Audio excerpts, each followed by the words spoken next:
And Mr. President, let me ask you, I know that you saw this coming. We know that Mrs. Bush said that she did not want any more medical attention and she wanted her comfort care. But were you able to say goodbye? Oh, yeah, yeah.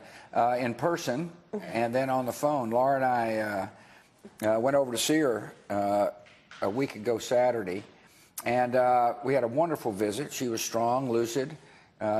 Funny, still? Funny. She and I were needling each other, and the doctor came in, and she turned to the doctor and said, "You want to know why George W. is the way he is?" And the doctor looked somewhat surprised. She said, "Because I drank and smoked when I was pregnant with him."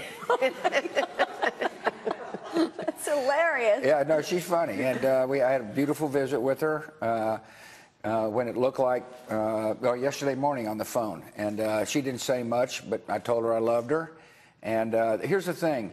She had great faith. She truly believes that there's an afterlife, that she'll be wonderfully received in the arms of a loving God, and therefore did not fear death.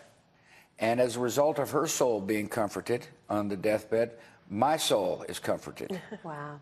And you wrote an op-ed after Billy Graham died. Yeah. And I read that, and you mentioned a dinner that you had at the White House with your mother. That's right. And tell us about that. Well, so Mother and I, we occasionally would argue. Not argue, we just had Debate. Debate. That's a good word. Different opinions.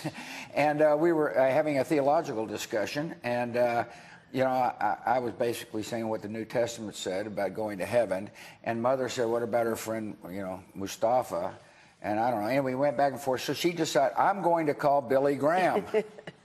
And she was the first lady, so she could. Yeah, and did. And Billy's on the phone, you know, and so we explained the issue, and he finally said, "Look, you two, I agree with the New Testament, but I want to remind you two, you don't get to play God." There you go. Pretty good lesson for today, by the way. It really is.